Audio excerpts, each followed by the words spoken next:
તો ભાગીદાર પણ માપના પ્રશ્ન નિરાકરણ રાશિફળ પંચાંગ વિશે માહિતી અને માર્ગદર્શન આપવા માટે આપણી સાથે જોડાઈ ગયા છે જાણીતા જ્યોતિષાચાર્ય ડોક્ટર હેમેલભાઈ લાઠિયા। હેમેલભાઈ, ભાગીદાર પણ આપનું સ્વાગત છે। નમસ્કાર। નમસ્કાર હેમેલભાઈ, સૌથી પહેલા વાત કરીએ આજના પંચાંગ વિશે, તો શું કહે છે આજનું પંચાંગ? આજે તારીખ 25/4/2026 શનિવાર, વૈશાખ સુદ નોમ તિથિ છે 18-29 સુધી, આશ્લેષા નક્ષત્ર છે 20 અને 5 સુધી, પછી મઘા નક્ષત્ર છે, ગંડ નામનો યોગ છે અને કૌલવ નામનું કરણ છે। આજની રાશિ છે કર્ક, કે જેના નામાંક્ષર છે ડ અને હ, જે 20 અને 5 સુધી છે। ત્યારબાદ સિંહ રાશિ છે કે જેના નામાંક્ષર છે મ અને ટ। દિન વિશેષમાં જોઈએ તો આજે દગ્ધ યોગ છે સૂર્યોદયથી 18-19 સુધી, રવિ યોગ છે 20 અને 5 થી, તેમજ આજે સીતા નવમી દિન મહિમા છે। હેમેલભાઈ, 12 રાશિઓનું રાશિફળ જાણીએ તે પહેલા એક દર્શક મિત્ર આપણી સાથે જોડાઈ ગયા છે, ભાવનાબેન છે। ભાવનાબેન, આપને જેમના માટે પ્રશ્ન પૂછવો હોય તેમની જન્મ તારીખ જણાવો। હા, અમારા દીકરા વિશે પૂછવાનું છે। જન્મ તારીખ છે 6/3/2016। સમય? જન્મ સમય છે સાંજના 6:30 વાગે અને જન્મ સ્થળ છે લીંબડી જિલ્લાનું। જી, પ્રશ્ન જણાવો, શું પૂછવું છે? એમની જન્મ રાશિ કઈ આવે છે ને એના વિશે જાણવું હતું। જી જી, જો સૌપ્રથમ તો એની જે જન્મ તારીખ, સમય, સ્થળ છે તે મુજબ તમારે સ્થાનિક વિદ્વાન પાસે જઈ અને એના જન્માક્ષરને લગતી વિગત જાણી અને એની માહિતી મેળવવી હિતાવહ છે। જી જી, હેમેલભાઈ, રાશિફળની વાત કરીએ। રાશિમંડળની પ્રથમ 3 રાશિ મેષ, વૃષભ, મિથુન રાશિના જાતકોનો આજનો દિવસ કેવો રહેશે? મેષ રાશિ, કે જેના નામાંક્ષર છે અ લ ઈ, આજે તેમને તેમના કામકાજમાં સફળતા મળે તેવા યોગ દેખાઈ રહ્યા છે। કંઈક ને કંઈક કામ આવે, એ કામ સારી રીતે સંપન્ન થાય તેવું બને। આતુરતા પણ તમારામાં વધુ જોવા મળે। કંઈક ને કંઈક વાત જાણવાની અથવા કંઈક ને કંઈક કામ કરવાની પણ આજે આતુરતા રહે। થોડી ઇતર પ્રવૃત્તિ પણ આજે વધી શકે। વૃષભ રાશિ, કે જેના નામાંક્ષર છે બ વ ઉ, કોઈ લાભની વાત બને, આશાસ્પદ વાત બને તેવું પણ કહેવાય। કામકાજમાં પ્રભાવ આજે સારો પડે તેવું પણ બને। ધાર્મિક ભાવના, વિચારસરણી પણ તમારામાં વધુ જોવા મળી શકે। મિથુન રાશિ, આ જાતકોને આજે ઉત્સાહ કંઈ ને કંઈ વાત પર વધુ જોવા મળે। કોઈ પ્રસંગ એવો થાય કે કોઈ વાત એવી બને જેને કારણે ઉત્સાહિત થઈ જવાય। કોઈ સારી તક મળે, પોતાના મનને વાત રજૂ કરવાની કે કામકાજ અંગેની તક મળે। કોઈ નવું કાર્ય થાય એમાં પણ સહયોગ મળે તેવું પણ બનવા જોગ છે। જી, એક દર્શક મિત્ર જોડાઈ ગયા છે, વિશાલભાઈ છે। વિશાલભાઈ, આપને જેમના માટે પ્રશ્ન પૂછવો હોય તેમની જન્મ તારીખ જણાવો। હાલો, જી, પૂછવું છે। એમની 21/1/2009 નો જન્મ છે, સવારે સમય? 11:36। અને સ્થળ કયું છે? સ્થળ કયું છે ભાઈ? વડોદરા। જી, પ્રશ્ન જણાવો, શું પૂછવું છે? આવી છે, હવે આગળ કઈ લાઈનમાં જાય તો સારું રહેશે? ફરી એકવાર આપનો પ્રશ્ન જણાવો ને, કારણ કે અવાજ વચ્ચે વચ્ચે બંધ થઈ જાય છે। હાલો, જી, પ્રશ્ન ફરીવાર જણાવો। 12 સાયન્સમાં એને પરીક્ષા આપી છે, હવે એને જો 12 સાયન્સની એક્ઝામ આપી છે તો આગળના માટે તમે વાત કરતા હોય એવું બની શકે। એન્જિનિયરિંગ ક્ષેત્ર હોય તો આઈટી, ગેસ, પાવર જેવા સેક્ટર એના માટે વધુ અગત્યના બને છે। મેડિસિન ક્ષેત્રમાં કંઈ પણ પ્રકારના એમડી છે કે પેથોલોજીને લગતા કામ કરે તો એમાં એને પ્રગતિ થાય તેવું બને। સારો વિદ્યાભ્યાસ થાય, સારી કંઈ પણ પ્રકારની આવડત વધે તે હેતુથી તમારા આરાધ્ય દેવને ભક્તિ કરો તો જેથી કરીને આગળ જતાં એને સારી સફળતા મળી શકે. જી, રવજીભાઈ જોડાઈ ગયા છે. રવજીભાઈ, આપણે જેમના માટે પ્રશ્ન પૂછવો હોય તેમની જન્મ તારીખ જણાવો. જન્મ તારીખ 21/8/2098. 1998. હા, 1998. સમય કયો છે જન્મનો? જન્મનો સમય 5 વાગે. 5 વાગે. હા, 5 વાગે વહેલી સવારે કે સાંજે? 5 વાગે સવારે. જી, સાંજે 5 વાગે સાંજે. ઓકે. અને સ્થળ કયું છે? સ્થળ ધાંગધ્રા તાલુકાનું ગાજણવાવ ગામ. જી, પ્રશ્ન જણાવો, શું પૂછવું છે? પ્રશ્ન એને લગ્ન વિશેનો પ્રશ્ન છે. જી, જો લગ્ન માટે તમે પ્રયત્ન વાતચીત કરો, અત્યારે યોગ સારા ચાલે છે અને 2026-27 બંને આશાસ્પદ દેખાઈ રહ્યા છે. એટલે તમે એ રીતે તૈયારી કરો, વાતચીત કરો, વધુ અગત્યનું છે. આ હેતુથી તમે દરરોજ જે સવારે ઘરે બેસીને તમારા કુળદેવીને 2 હાથ જોડી પ્રાર્થના કરો. તેમજ તમે રહો છો એની નજીકમાં કોઈ માતાજીનું મંદિર હોય તો ત્યાં મહિનામાં એક તિથિની આસપાસ દર્શન કરવા જવું અને ત્યાં પણ પ્રાર્થના કરવી ઈચ્છનીય છે. નજીકમાં કોઈ મંદિર હોય તો ત્યાં પીપળાનું વૃક્ષ હોય તો મહિનામાં એકવાર ત્યાં પીપળાના વૃક્ષને જળ વડે સિંચન કરી અને પ્રદક્ષિણા ફરવી એ પણ વધુ ઈચ્છનીય છે, જેથી કરીને જે સમય યોગ્ય છે એમાં કોઈ સારું પાત્ર મળી જાય. જી, મુકેશભાઈ જોડાઈ ગયા છે. મુકેશભાઈ, આપને જેમના માટે પ્રશ્ન પૂછવો હોય તેમની જન્મ તારીખ જણાવો. જન્મ તારીખ તો ખબર નથી મને, તો મારો ખાલી એક પ્રશ્ન છે કે મારો સારો ટાઈમ ક્યારે આવશે? શું પ્રશ્ન છે? ફરી એકવાર જણાવો. હેલો. હા, મારો સારો ટાઈમ ક્યારે આવશે મને એક પ્રશ્ન છે મારો. સારો ટાઈમ ક્યારે આવશે? ઓકે. જો તમારા સારા ટાઈમ અંગે અત્યારે વર્તમાન સમયમાં જે પ્રશ્ન કુંડળી મુજબ ગણતરી કરીએ તો સમય અત્યારે તમારો ધીરે ધીરે પ્રગતિજનક કહી શકાય ખરો. એટલે તમે અત્યારે તમારા જે પણ કામકાજમાં હો એમાં થોડું ધ્યાન આપો. જે પણ પ્રશ્નમાં ધ્યાન આપો તો એનો ઉકેલ તમને મળી શકે. થોડી ધીરજ રાખવી પડે, પરંતુ સમય ધીમો પણ હકારાત્મક છે, એટલે તમારા પ્રયત્ન ફળીભૂત થાય તેવું બને. જી, હેમલભાઈ, વાત કરીએ કર્ક, સિંહ, કન્યા રાશિના જાતકોની. તેમનો આજનો દિવસ કેવો રહેશે? કર્ક રાશિ કે જેના નામાંક્ષર છે ડ અને હ. તમારા કામકાજની કદર થાય, જેનો તમને સંતોષ અને ખુશી અનુભવાય. આજે દિનચર્યામાં થોડો ઉત્સાહ પણ સારો રહે, જેની સારી અસર તમારી દિનચર્યા પર પણ પડે. કોઈ લાભની વાત બને, આશાસ્પદ વાત બને તેવું બની શકે. સિંહ રાશિ કે જેના નામાંક્ષર છે મ અને ટ. પરિચિતો સાથે મુલાકાત થાય, કંઈ પણ વિષય વસ્તુની ચર્ચાઓ થાય તેવું પણ બને. કોઈ અગત્યની ચર્ચા કરવાની હોય એ ચર્ચા થાય, અથવા પોતાના મનની કોઈ જગ્યાએ વાત કરવાની હોય એ વાત પણ શક્ય બને. તમારી આજે કંઈ પણ મુલાકાત હોય એ સારી રહે, આશાસ્પદ રહે તેવું બની શકે. કન્યા રાશિ કે જેના નામાંક્ષર છે પ ઠ ણ. ધાર્મિક વૃત્તિ આચરણ આજે તમારામાં વધુ જોવા મળે. ઉત્સાહ આજે દિનચર્યામાં સારો રહે. કઈ વાત પ્રસંગ એવું બને જેને કારણે ઉત્સાહિત થવાય. જે લોકો રાજકીય ક્ષેત્રે કામ કરે છે તેવા લોકોને આજે તેમના કામકાજમાં થોડીક અનુકૂળતા અથવા કંઈ પણ કોઈ સારી વાત જાણવા મળે તેવું બની શકે. જી, ઘનશ્યામભાઈ જોડાઈ ગયા છે. ઘનશ્યામભાઈ, આપને જેમના માટે પ્રશ્ન પૂછવો હોય તેમની જન્મ તારીખ જણાવો. ઘનશ્યામભાઈ, આપને જેમના માટે પ્રશ્ન પૂછવો હોય તેમની જન્મ તારીખ જણાવો. લાગે છે કે તેમની સાથેનો સંપર્ક તૂટ્યો છે. અનેક દર્શક મિત્ર જોડાઈ ગયા છે. ચંદાબેન છે. ચંદાબેન, આપને જેમના માટે પ્રશ્ન પૂછવો હોય તેમની જન્મ તારીખ જણાવો. મારા છોકરા માટે પૂછવું છે મારે. જી, જન્મ તારીખ શું છે?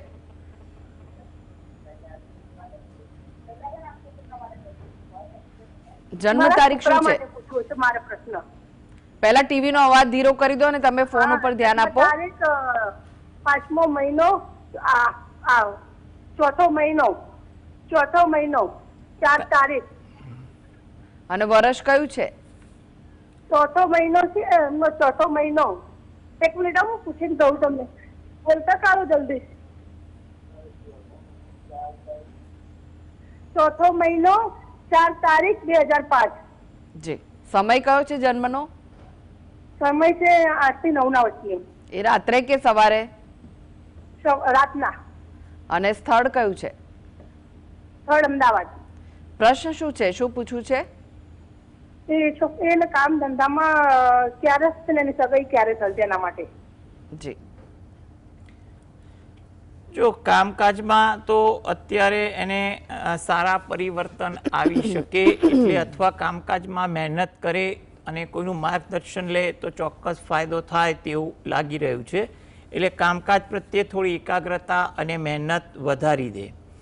તદુપરાંત બીજો જે પ્રશ્ન છે એના માટે પણ સમય અનુકૂળ છે. 2026-27 બંને સારા દેખાઈ રહ્યા છે. તો એ બાબતે પણ વ્યવહારુ અભિગમ રાખી અને પ્રયત્ન કરવા ઈચ્છનીય બને છે. આ બંને કાર્ય હેતુ જો એ પોતે દરરોજ જે સવારે ઘરે બેસીને ગણપતિ દાદાના કોઈ પણ મંત્રના જાપ કરે એ વધુ અગત્યનું છે. તદુપરાંત તમે જે પણ ભગવાન પર શ્રદ્ધા હોય એને પ્રાર્થના કરો અને કુળદેવીને પ્રાર્થના કરો તો આ બંને પ્રાર્થનામાં તમને યોગ્ય સહકાર ઈશ્વરનો મળી જાય. ઘનશ્યામભાઈ જોડાઈ ગયા છે. ઘનશ્યામભાઈ, આપણે જેમના માટે પ્રશ્ન પૂછવો હોય તેમની જન્મ તારીખ જણાવો. જય માતાજી. જય માતાજી. હવે જન્મ તારીખ છે 6/2/2003. સમય કયો છે જન્મનો? સમય સાંજના 6:20. અને સ્થળ કયું છે? બોટાદ. પ્રશ્ન જણાવો, શું પૂછવું છે? એમના વ્યવસાય વિશેની વાત છે. ક્યાં સુધીમાં થશે અને કેવું છે યોગ, એમ લગ્નના યોગ? જો અત્યારે તો યોગ સારા ચાલે છે. 2026માં 27 મધ્યમ છે, 28-29 પણ બંને સારા ચાલી રહ્યા છે. એટલે કોઈ ચિંતા કે રઘવાટ ઉતાવળ કરતા નહીં. યોગ્ય રીતે તમે વ્યવહારુ અભિગમ સાથે સારું પાત્ર મળે એ બાબતેના પ્રયત્નો તમે કરો એ વધુ ઈચ્છનીય છે. આ માટે જો એ પોતે દરરોજ જે સવારે ઘરે બેસીને શંકર ભગવાન અને પાર્વતી માતાનું જે અર્ધનારીશ્વરનું સ્વરૂપ છે એનું ધ્યાન ધરી શંકર ભગવાનના કોઈ પણ મંત્રના જાપ કરે, તેમજ અઠવાડિયામાં એકવાર તમે રહો છો એની નજીકમાં કોઈ શંકર ભગવાનનું મંદિર હોય તો ત્યાં આગળ શંકર ભગવાન અને પાર્વતી માતાને પગે લાગી પ્રાર્થના કરે, અન્ય ઉપસ્થિત દેવદેવીને પ્રાર્થના કરે અને બહાર પીપળાના વૃક્ષને જળ વડે સિંચન કરી પ્રદક્ષિણા ફરે એ એના માટે ઈચ્છનીય છે. જી. વિજય સાગરભાઈ જોડાઈ ગયા છે. વિજય સાગરભાઈ, આપણે જેમના માટે પ્રશ્ન પૂછવો હોય તેમની જન્મ તારીખ જણાવો. 15/99. સમય કયો છે? સાંજે 6:05. અને સ્થળ? મોડાસા. પ્રશ્ન જણાવો, શું પૂછવું છે? એને નોકરી બેન 2 પ્રશ્ન પૂછી શકાય છે? હા, પૂછો. એક તો મારું મકાન વેચવાનું છે અને બીજું કે મારા બાબાને નોકરીનું આવશે કે નહીં આવે. ઓકે. જો મકાન માટે તમે પ્રયત્ન કરો, અત્યારે યોગ સારા ચાલે છે, પણ ઉતાવળ ના કરતા સારો ભાવ, સારું રીતે કામ થાય તેવી રીતે પ્રયત્ન કરી અને આગળની કાર્યવાહી કરજો. આના માટે 2026-27 બંને સારા છે. તદુપરાંત તમારો બીજો પ્રશ્ન છે એના માટે પણ તમે પ્રયત્ન કરો, કોઈનું માર્ગદર્શન લઈ અને તમે એ બાબતે થોડાક કામમાં રચ્યા પચ્યા રહો તો તમને એ બાબતે પણ થોડો ફાયદો થાય એવું બને. એટલે બંને પ્રશ્ન માટે તમારે હાલ સમય એવો છે કે થોડી ધીરજ રાખી પ્રયત્ન કરવા, સારી રીતે કરવા, જેથી કરીને તમારા બંને કામ સારી રીતે સંપન્ન થઈ શકે. આ માટે તમે ઘરે બેસીને ગણપતિ દાદાના કોઈ પણ પાઠ કરો અને રાત્રે ઘરે બેસીને હનુમાન ચાલીસાના પાઠ વાંચો, એ તમારા માટે ઈચ્છનીય છે. જી. હેમિલભાઈ, તમે જોડાયેલા રહેશો. આગળ પણ બાકીની રાશિઓનું રાશિફળ આપની પાસેથી જાણીશું. તો ભાગીદાર પણ આગળ વધીએ તે પહેલા લઈએ બ્રેક.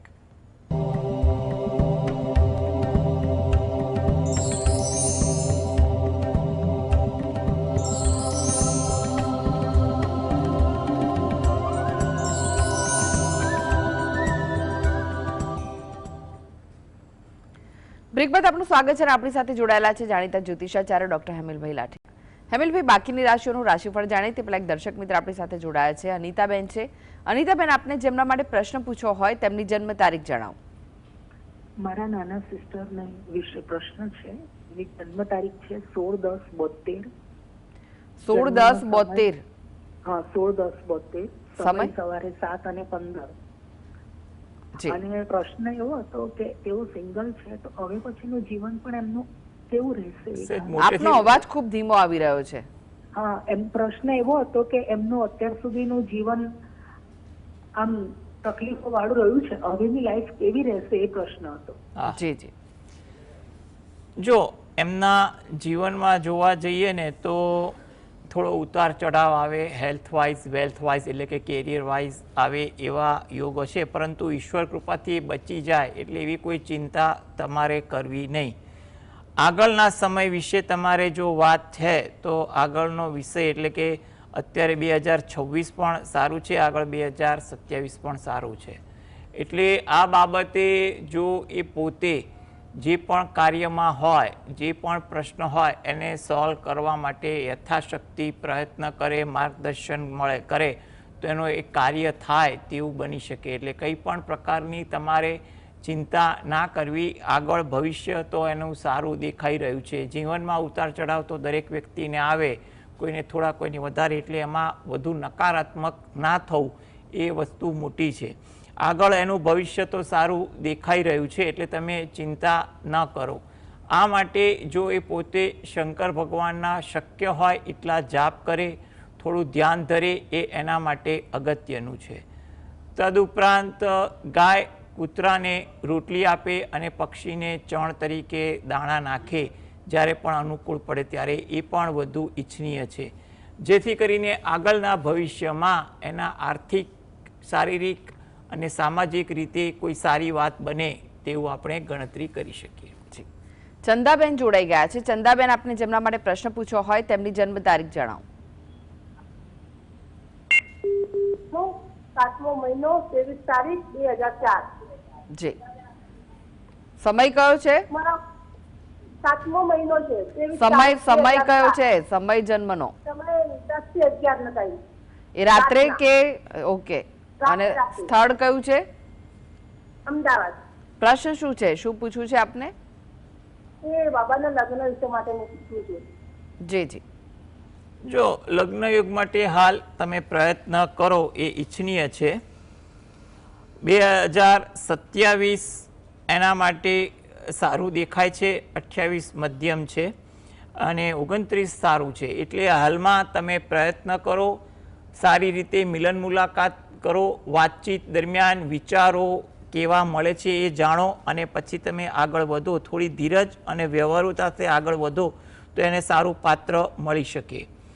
આ માટે એ પોતે જો દરરોજ જે સવારે ઘરેથી જ સ્નાનાદિથી નિવૃત્ત થઈ અને સૂર્ય ભગવાનને 2 હાથ જોડી પ્રાર્થના કરે અને પોતાના આરાધ્ય દેવની ભક્તિ કરે એ વધુ અગત્યનું છે. સાથે સાથે શંકર ભગવાન અને પાર્વતી માતાનું ધ્યાન ધરી અને શંકર ભગવાનના કોઈ પણ મંત્રની માળા કરે. શુક્રવારના દિવસે અઠવાડિયામાં એકવાર કે મહિનામાં એકવાર શુક્રવારના દિવસે 1 નંગ કપૂરની ગોટી લઈ નજીકના શંકર ભગવાનના મંદિરે જઈ ત્યાં ચીજ વસ્તુ રાખવાનું પાત્ર રહેતું હોય ત્યાં આગળ અર્પણ કરી અને ભગવાન અને પાર્વતી માતાને પ્રાર્થના કરવી. 12 પીપળાના વૃક્ષને જળ વડે સિંચન કરી પ્રદક્ષિણા ફરી ત્યાં પણ પ્રાર્થના કરવી, તેમજ મંદિરના અન્ય દેવદેવીની ઉપસ્થિતિમાં પ્રાર્થના કરવી એ અગત્યની છે. થોડીક આ પ્રકારની ભક્તિ તમે તમારી રોજિંદી ભક્તિ સાથે કરો તો જે આવનારો સમય કયો છે એમાં કોઈ સારી જગ્યાએ વાત નક્કી થઈ શકે. જી. રાજુભાઈ જોડાઈ ગયા છે. રાજુભાઈ, આપણે જેમના માટે પ્રશ્ન પૂછવો હોય તેમની જન્મ તારીખ જણાવો. મારા છોકરાનું નામ છે વંશ, એની જન્મ તારીખ છે 6/6/2011 ને સવારના 11:45 નો ટાઈમ છે, સુરત જિલ્લામાં. પ્રશ્ન જણાવો. મારા છોકરો છે ને ભણતરમાં ધ્યાન નથી લાગતું અને ચીડચીડ સ્વભાવ વધી ગયો છે. જી. જો તમારો જે પ્રશ્ન જે છે એના માટે હાલમાં સમય કેવો છે કે મધ્યમ છે, એટલે તમારે ધીરજથી અને થોડું કળ એટલે કે આ તમારા આઈડિયાથી એને પરિસ્થિતિ ટાળવાની કોશિશ કરો એ વધુ અગત્યનું છે. એના પર કોઈ પણ જાતનું દબાણ કે કંઈ પણ પ્રકારનું એ ના કરો અને પ્રેમથી સમજાવવાથી દિશા દોરી ઉદાહરણ આપીને પ્રયત્ન કરો એ વધુ અગત્યનું છે. 2026માં તમે જેટલા પ્રયત્ન કરશો એના ફળ ધીરે ધીરે મળવા લાગશે અને 2027માં એના સારા પરિણામ પણ પ્રાપ્ત થશે. એ પોતે અથવા ઘરની કોઈ પણ વ્યક્તિ દરરોજ જે સવારે સરસ્વતી માતાના કોઈ પણ મંત્રના જાપ કરે તેમજ તમે જે પણ દેવદેવીની ભક્તિ કરો છો એને પ્રાર્થના કરે તો પરિસ્થિતિ સારી થાય તેવું બની શકે. જી હેમિલભાઈ, ફરી એકવાર રાશિફળની વાત કરીએ. તુલા, વૃશ્ચિક, ધનુ રાશિના જાતકોનો આજનો દિવસ કેવો રહેશે? તુલા રાશિ કે જેના નામાંક્ષર છે ર અને ત, તમને સહયોગ પણ સારો જોવા મળે. તમારા કામકાજમાં સહયોગ મળવાથી તમને થોડીક રાહત મળે. મનમાં કોઈ વાતની દ્વિધા વધુ રહે, શંકાઓ કોઈ પ્રસંગની રહે તેવું પણ બને. ઉશ્કેરાટ ન આવે માટે શાંતિ જાળવવી જરૂરી છે. વૃશ્ચિક રાશિ કે જેના નામાંક્ષર છે ન અને ય, આજે તમારા વિચારોમાં, આચરણમાં ધાર્મિક વૃત્તિ ભાવ વધુ રહે. સામાજિક કાર્ય તરફ તમે પ્રેરાવ તેવું પણ બની શકે. મદદ કરવાની ભાવના આજે તમારામાં વધુ જાગૃત થાય તેવું પણ બનવા જોગ છે. ધન રાશિ, આ જાતકોને તેમના કામકાજમાં ઉત્સાહ સારો રહે. કોઈ અગત્યની મુલાકાત હોય એ આશાસ્પદ બને, કોઈ સારી વાત બને. વાતચીત કરવા પર, વાણી પર પ્રભાવ સારો રહે, જેની સારી અસર વાતચીત પર પણ પડે. જી હવે વાત કરીએ અંતિમ 3 રાશિ મકર, કુંભ, મીન રાશિના જાતકોની. તેમનો આજનો દિવસ કેવો રહેશે? મકર રાશિ કે જેના નામાંક્ષર છે ખ અને જ, આ રાશિના જાતકોને આજે તેમની દિનચર્યામાં ઉત્સાહ થોડો રહે. કઈ વાત પ્રસંગ એવું બને જેને કારણે થોડાક ઉત્સાહિત થવાય. વિચારોમાં પણ સારા પરિવર્તન થતા જોવા મળે, જેને કારણે તમને સંતોષની ભાવના પણ વધુ દેખાય અને એ પણ કદાચ ઉત્સાહિત કરે તેવું પણ બને. આજે તમારા વિચારો, વર્તન થોડુંક ધાર્મિક પરાયણ રહે તેવું પણ બની શકે. કુંભ રાશિ કે જેના નામાંક્ષર છે ગ, સ, શ, આજે તમારે વાતચીતમાં સમય વધુ ફળવાય. ઇતર વાર્તાલાપ વધુ રહે, જેને કારણે તમારા રોજિંદા કામકાજ પર સમયનો વ્યય ન થાય તેનું ધ્યાન રાખવું એ વધુ જરૂરી છે. સાહસ વૃત્તિ આજે તમારામાં દેખાય. કંઈક નવું કરવાની તમન્ના જાગે, નવા વિચારો આવે તેવું પણ બને. કોઈ ચીજ વસ્તુ માટેની ખરીદી થાય અથવા તેનું આયોજન થાય તેવું પણ બની શકે. મીન રાશિ કે જેના નામાંક્ષર છે દ, ચ, ઝ, થ, કોઈ લાભની વાત બને, આશાસ્પદ વાત બને તેવું પણ થાય. મિત્રો સાથે સમય પણ પસાર થાય, કંઈ પણ વિષય વસ્તુની ચર્ચાઓ થાય. નવું જાણવા મળે, શીખવા મળે આજે એવું પણ બનવા જોગ છે. જી હેમિલભાઈ, જીએસટીવી સાથે જોડાવા માટે, દર્શક મિત્રોને માહિતી અને માર્ગદર્શન આપવા માટે આપનો આભાર. નમસ્કાર. નમસ્કાર. તો દર્શક મિત્રો, આ સાથે જ ભાગીદાર પરમાં આજે બસ આટલું જ. મને રજા આપશો. નમસ્કાર.